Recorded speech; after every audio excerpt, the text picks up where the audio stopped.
You know what's absolutely incredible about Elofty and this brand new Thunderbolt that they just released is that it has a 110 amp ESC. It's got the 14S4P. It has these gorgeous 6384 motors, each with 4,500 watts. Also, this is the front of the board.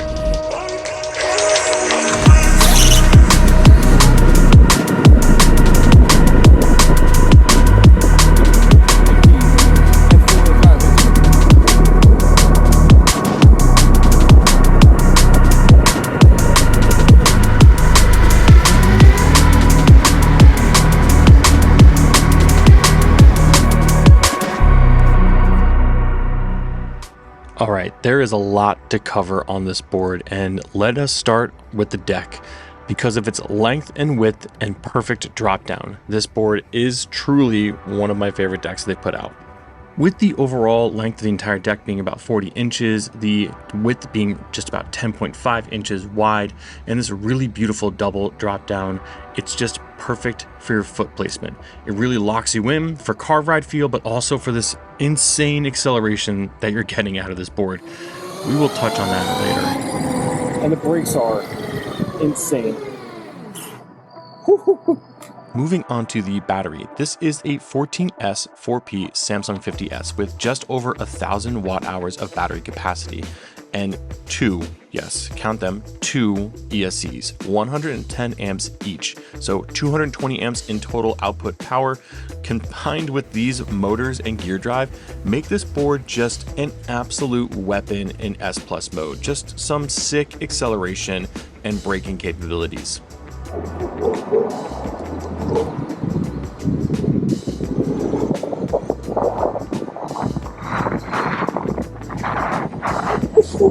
Moving down to these motors, they are 6384, 4,500 watts peak power each. Now that is times 4, obviously, with a 4-wheel drive. So this is an insane amount of output power at the peak power here, and that is how you're getting such insane acceleration times and top end speed quicker. It's also how you're draining the battery so much quicker as well too, and we'll discuss that in a little bit as well too about range. But 6384 motors are perfect, they're tried, true, and tested, and these things sound amazing attached to these gear drives.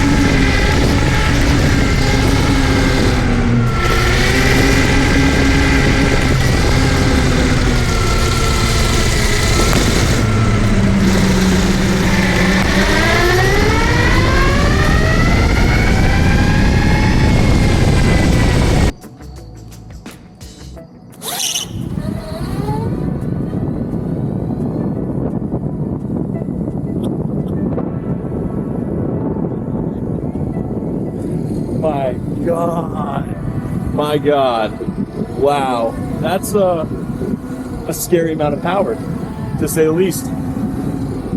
Holy crap. And like I said, carving, it just feels so good. This is TKP, feels like DKP carvability with the stability of that TKP and 4-wheel drive, like just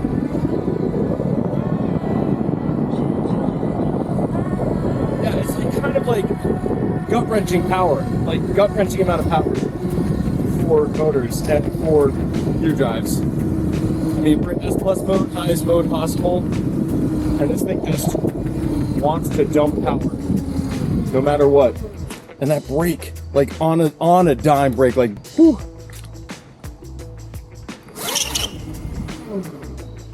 Dude.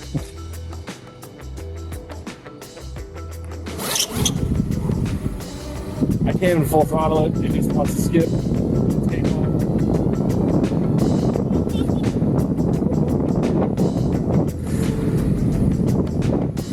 Yeah. You know, yeah. Just touching again on these truck systems. These really are absolutely fantastic car ride feel. Again, this is stock bushing setup. I only maybe tightened up the rear thread once to get it really kind of set in place there, and then the front I left as is from the factory, and the car ride feel is truly beautiful. I think that the width of the trucks matched with the length of the board gives us a perfect balance of just a maneuverability and stability at high speeds, and it has just been such a fun ripper over and over again.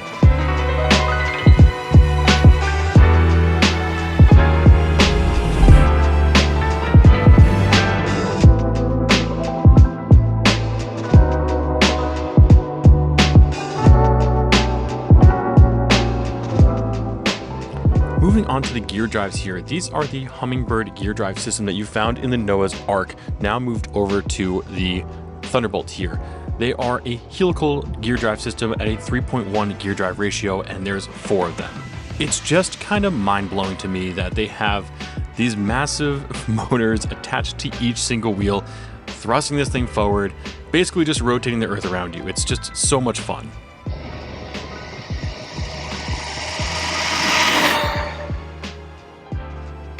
Yeah, there's a wild amount of power coming out of this thing.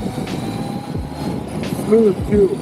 Even with four-wheel drive, it's still smooth delivery. It's still very, very smooth delivery. Holy shit.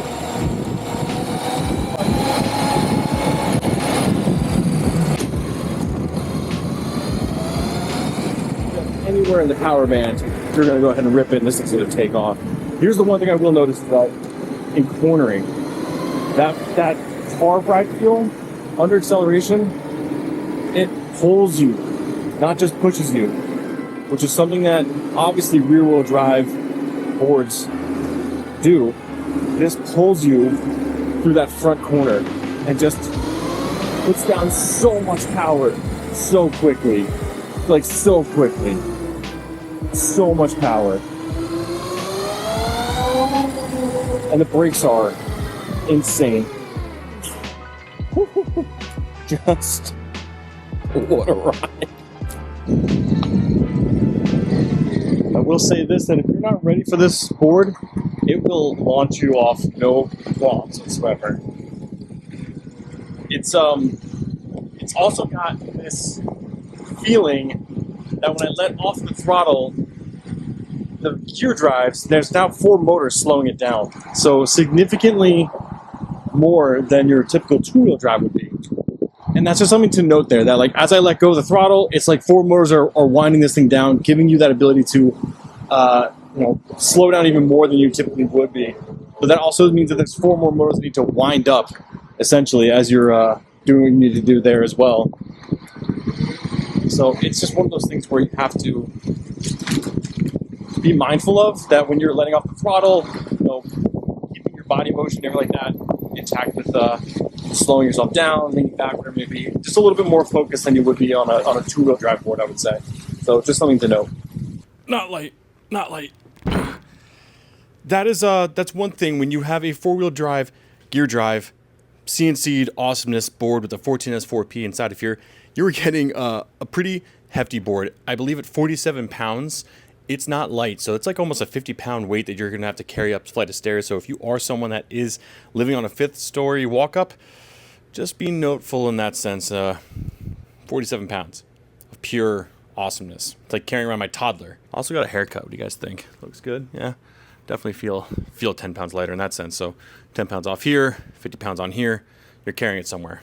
Another thing to note are the tires and hubs. These are the quick release Falcon Wing hub system, which is fantastic. Again, quick release system is almost needed on every single board these days. I don't care what the design is, whatever it may be. Some type of quick release system is fantastic for easy tube replacement, tire replacement, bing bang boom. Like it requires the most minimal set of tools, if all at any, like just a pump and maybe a T-tool to get your wheel off if you need be. But great system, love it. Beautiful, nice CNC'd alloy in that sense as well too. So a little bit lighter weight, not great, but just strong, really nice, grippy wheels too. I love this texture pattern. I've seen these tread patterns, I believe, on 1 or 2 other boards I've had in the past. So I love them. They are grippy, especially on-road and off-roading, which off-roading is pretty cool. Check this out.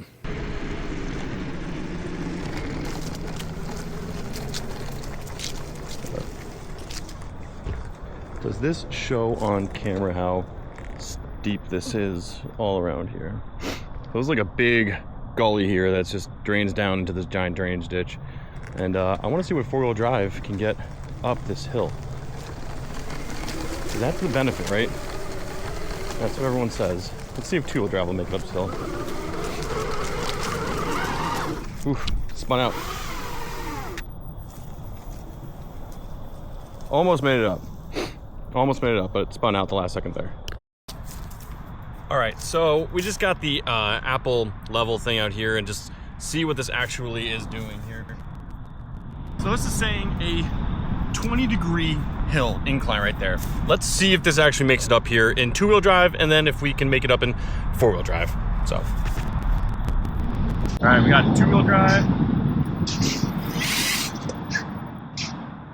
Might have to do a running start here because it's kind of wet down here.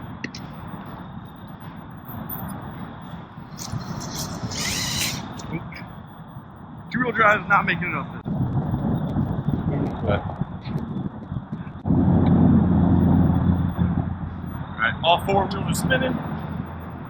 Let's see.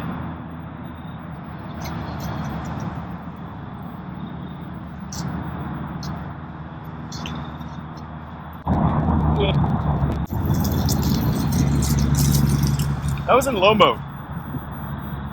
Straight up the hill, no problem whatsoever. Just because I want to see, it's maybe just too much power. Let's kick it up.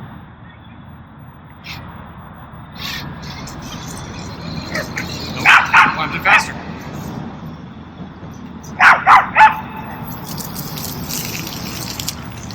Yeah, just climbs it faster. So four-wheel drive actually makes it up the hill better than two-wheel drive, so go figure. Four-wheel drive, still activated. Without even any problems whatsoever. I mean, this is a steep hill. Yeah, not even full throttling it. Easy, no questions asked. Four-wheel drive for the win if you were looking to get up steep hills. And again, 20-degree angle right there. Good slope. This is the Orion remote from Elofty. It is gorgeous. It has an awesome colored screen display. It reads out all the information you need to read it out. But the problem is it still has its quirks about it. One, it is not in English yet. I don't understand. I've explained to them, that they need to be able to update this firmware and give us an English version because of this gorgeous remote.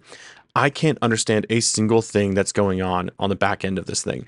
So I'm literally translating with Google Translate as I'm looking at this thing, trying to figure out how to make adjustments to the acceleration, change it from two-wheel drive to four-wheel drive, and even trying to figure out kilometers per hour versus miles per hour. When you make the adjustment, it still isn't correct. So there's some software kinks that just need to be worked out with the Orion remote. They do offer a basic remote as well too, and I've used that on other boards that they've put out, and I love that because it is your typical remote that you get with any other JK ESC, and has a nice like finger hole loop inside of it as well too. So there is something to think about here that when you are looking at this remote. It's beautiful. It does what it needs to do. But again, the readout on there is not 100% correct. And mostly I was using it just to read the voltage on the range because that's something we need to talk about. And here we are, 18 miles of range. And we are at 46.8 volts. I don't really want to drain below 46 volts. I'm actually charging it back up right now. But 18 miles of range until I hit below 10%.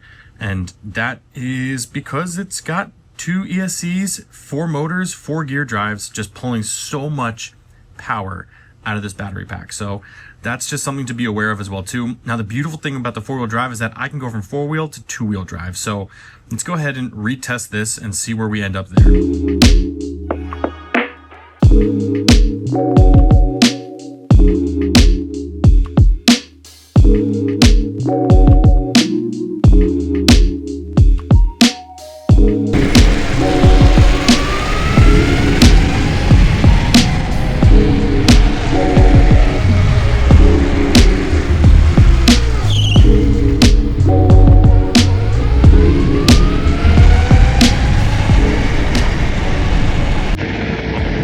Oh man, beautiful day out today. It's finally cooled down a little bit, so my numbers as far as range test might very slowly because I am on the 2-wheel drive right now. Not even on 4-wheel drive, just 2-wheel drive on this board.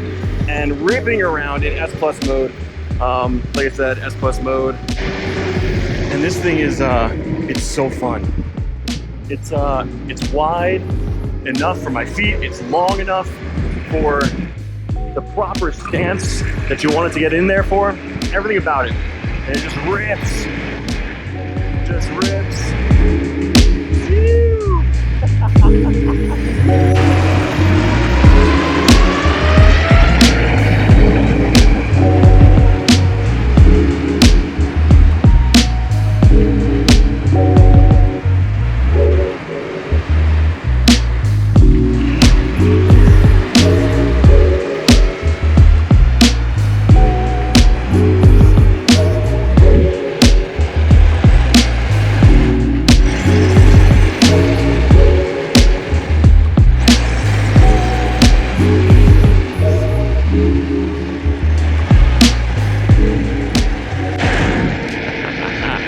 Yeah.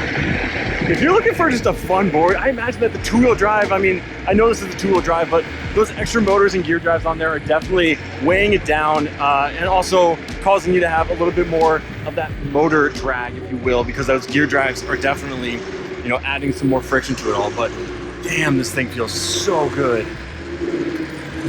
And again, stock bushings, really didn't make any adjustments. A few threads in the rear I tightened up, but otherwise this is as it was out of the box, and it's fun. It is so fun. There's power all over the power band, so you don't have to worry about that. You're hitting top speeds within seconds, especially in 4-wheel drive mode. So, you know, if you're looking forward to that, definitely. It's a fun board. It is a fun board.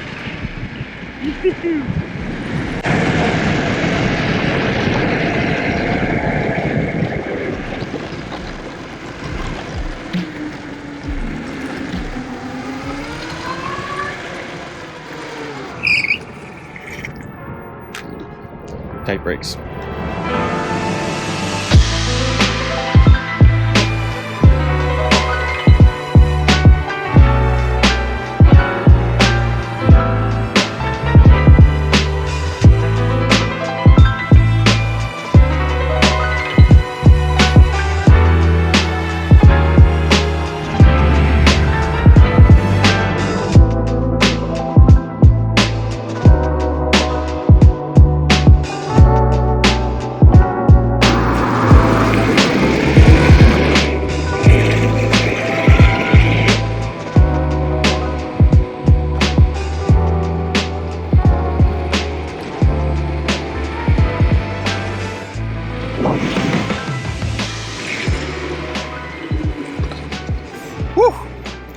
The wind going in the eyes here. Yeah, just trying to drain this battery as fast as possible with the 2-wheel drive mode as well here too. And needless to say, this thing is, I would say, I'd like to say it's performing better than the 4-wheel drive as far as range goes right now, but time will tell there. We got 18 miles of range on the 4-wheel drive, which is probably the fastest I've ever drained a 14S 4P before. So definitely something to note in that sense. But yeah, let's go ahead and see this thing rips. It's fun.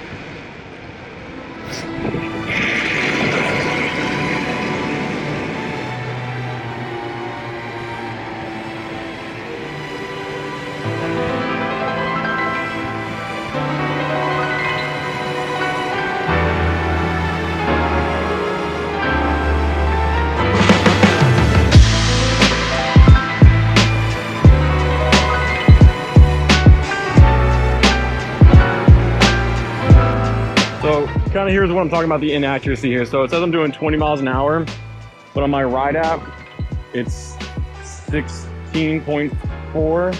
That's GPS based. So 21 on here, 16, 17. So it's like 3 miles off, 20, yeah, 21, 3 or 4 miles off, roughly. And so that's, and it still says kilometers per hour underneath there, not miles per hour, even though it changed over to miles per hour. So it's just some quirks that need to be worked out when it comes to this this remote.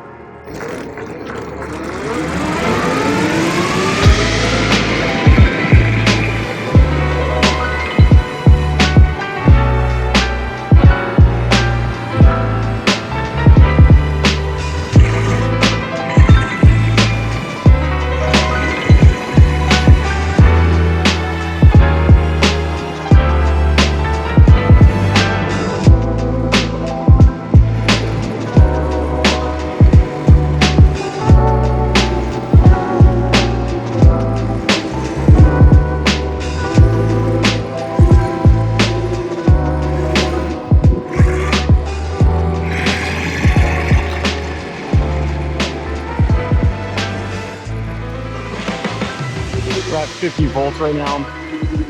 So just under halfway, I want to say. I gotta remember 14S. 46 is like under 10%. 58 is full. So, gotta remember that. But yeah, under full acceleration, I'm not getting the full output that I would be getting if I was at full battery life here. But nonetheless, still a fun ripper. Put some, I think I put the GPS readout on here. I don't think I'm hitting 30 at 50%. This is again 2-wheel drive, not 4-wheel drive setup, so acceleration, all that stuff is dialed back a lot. But yeah, it's still a fun ripper.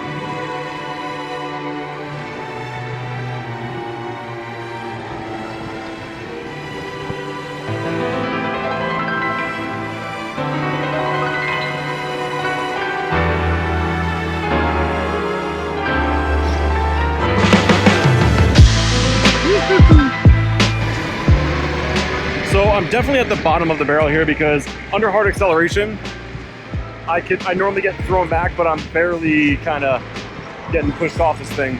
It climbs up to top speed, but not anywhere near as fast acceleration wise. Again, I've been riding only in S Plus mode. I want to see what the absolute worst range I could potentially get out of this thing. So obviously 220 pounds riding in S Plus mode, you're definitely going to get better range if you're one, lighter, two, ride in S mode, L mode, E mode. There's a bunch of different modes on there as well too. So totally customizable to you as far as that goes. But again, I want to see how the worst possible experience would be getting that range there and seeing how that goes. So now again, the voltage is all over the place. 44 volts, 45 volts, whatever it may be. It's all over the place. So I'm trying to figure out what is the cutoff point. I think again, because I was pulling so much from the battery pack with 4-wheel drive, that 10% warning kicked on so much more. But in all theory, 46 volts on a 58 volt system is like 10% or less. And you really don't want to go too much further below that. So, you know, to save the battery cells and whatnot. But like right now, just chilling, I'm at 46 volts, just chilling. Not under acceleration, and that battery bar has definitely gone down. No 10% warning, so we'll kind of cruise around and see what that's all about. But I'm in it, S mode.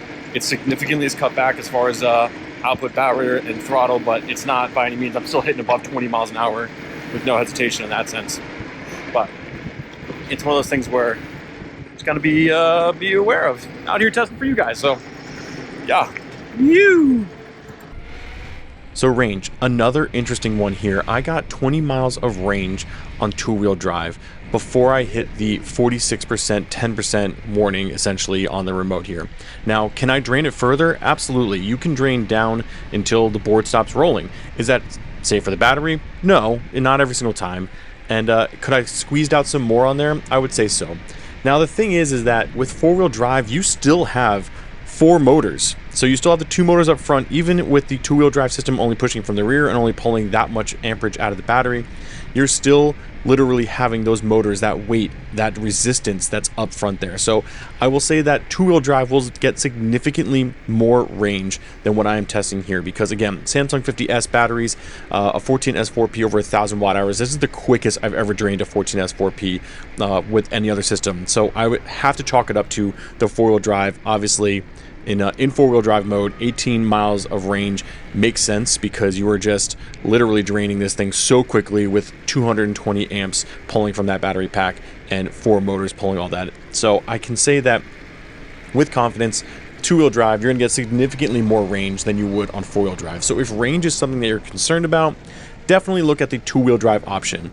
If it's not something you're concerned about and you want to do, let's say, off-roading or even racing on this thing, definitely a viable option as far as 4-wheel drive goes. It is gnarly, powerful acceleration. So that first, 75% of that battery, if you are racing that Shen, you are going to rip it around the track. It pulls so beautifully, so hard, and just gets you up to top speed so quickly and pulls you through those front corners. So there's pros and cons to everything, and you got to figure that out for yourself.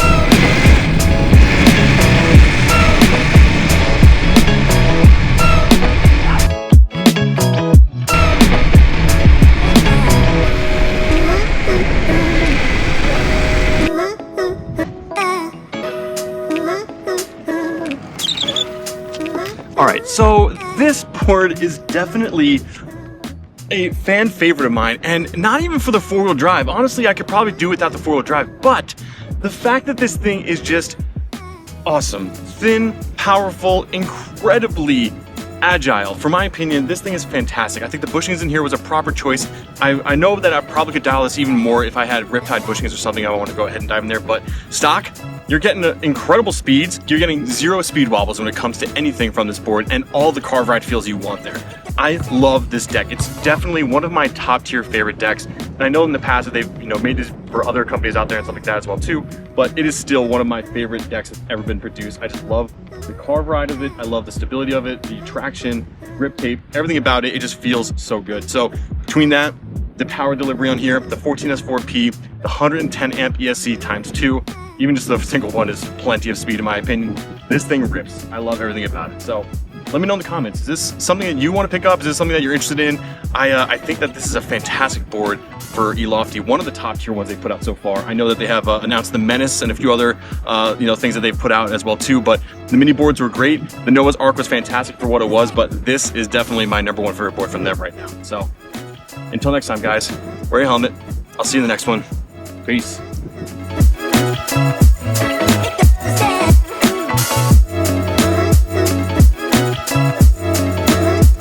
But with a four-wheel drive system, it does something really cool. This.